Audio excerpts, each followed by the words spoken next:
Good morning, everybody. It's Jerry, and Marianne will be signing on here shortly for our coffee shop talk. Excuse me. I am here in Gatlinburg, Tennessee.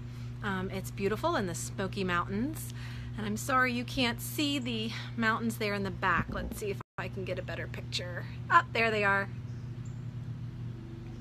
Those pictures, that mountain changes every couple hours. You can see it. You can changes colors. The sun comes up, sun comes down. So just waiting for Marianne to come on. If everybody's there, let me know where you are this morning. My whole family is down here in Tennessee. My parents celebrating their 50th wedding anniversary, and my two sisters and their families. And today we are headed to the water park. So we're all getting ready, making sure that we are getting up. There's Marianne, getting ready for and protecting ourselves with our sunscreen. So if you are just jumping on, we've got Marianne there. There she is. Good morning, Marianne. Good morning. How are you? Good. Can Of you course, hear me? my Okay. pool. Yes, I can. Can you hear me? I can. My pool pump just turned on. Trying to think. It's like Oh. it's right over. Oh, look at my flowers. They're pretty.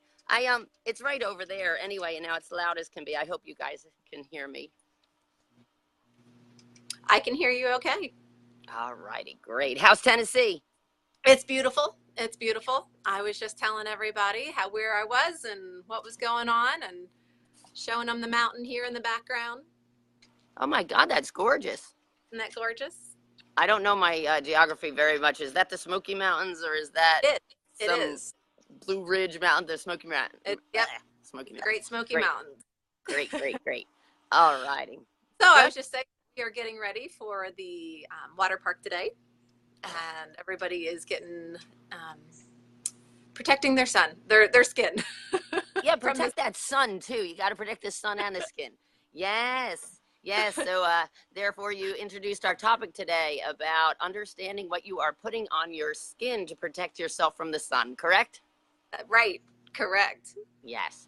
All righty. And that's an interesting topic, because I mean, we are all 100% aware of the dangers of overexposure to the sun. And we all, I think it's like seatbelts now, because when I was a kid, we didn't wear sunscreen and we didn't put on seatbelts. But now everybody puts on seatbelts, and there's no doubt that people do not, they definitely have sunscreen when they go out. Nobody is going free of sunscreen anymore. But the problem is, do you know what you're putting on? That's right. Yeah. Your skin is your largest organ. People don't think of your skin as an organ. Your organ, you've got your brain, you've got your stomach, you've got your liver, you've got, your lungs. But really your skin is your largest organ.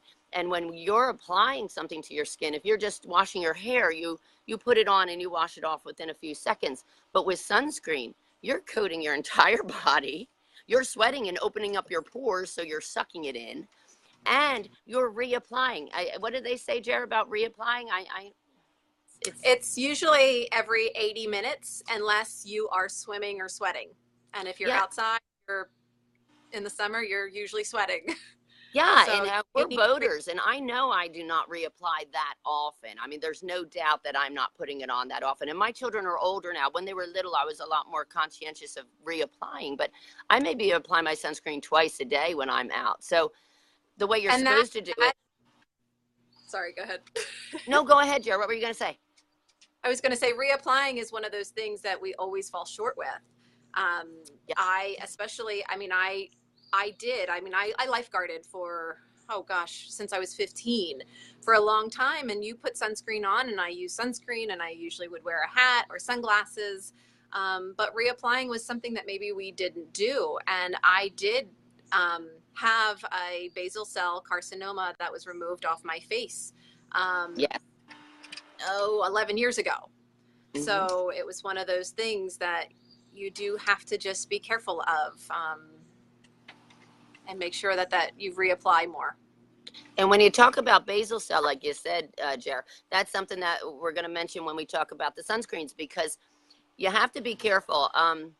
There's so many products on the market right now, and they fool people by putting in a very high SPF on it. You'll find all of these cheap brands of sunscreen. I mean, some of the better sunscreens are still reasonably priced, and we'll get into that later. But a lot of the cheaper ones, they'll promote 100 SPF. But what is going on with that is they're talking about UVB.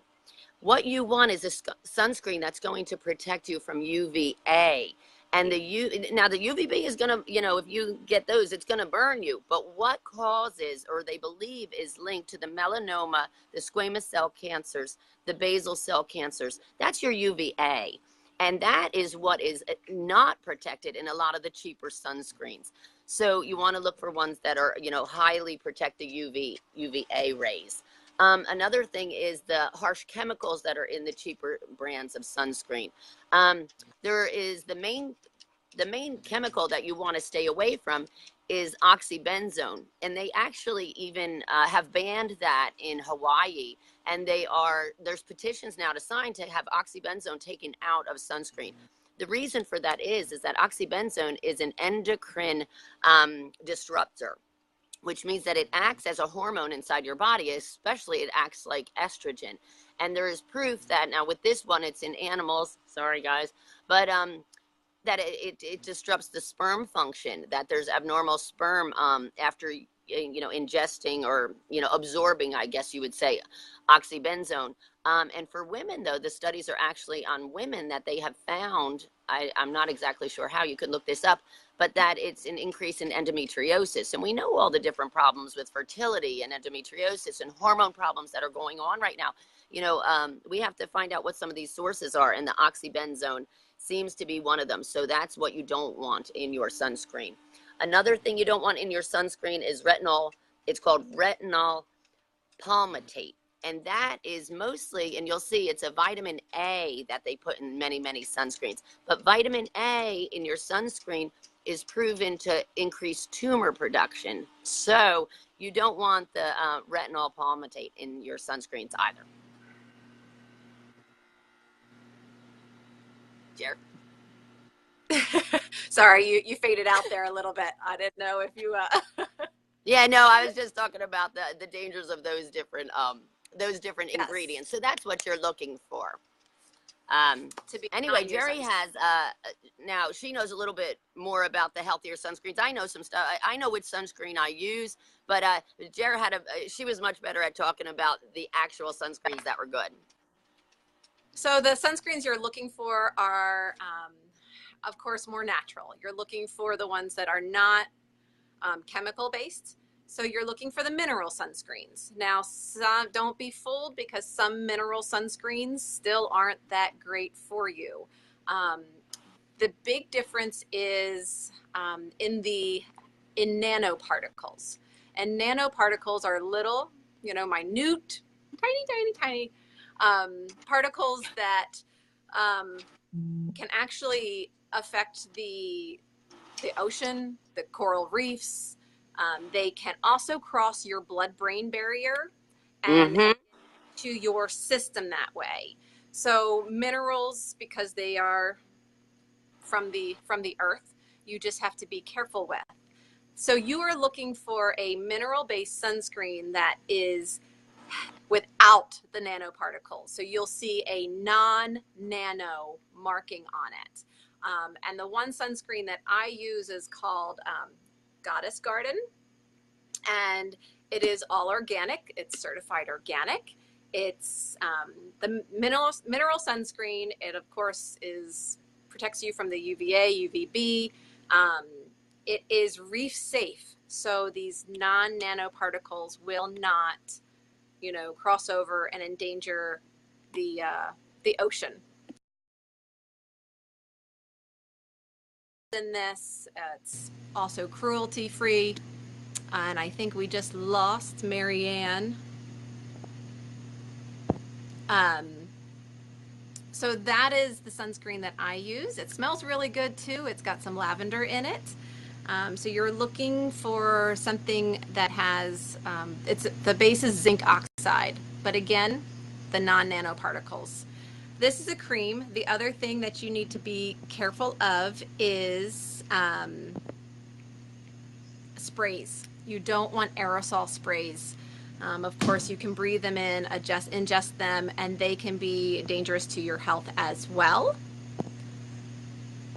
Sorry, I'm just trying to add Marianne back in because I can't seem to bring her on.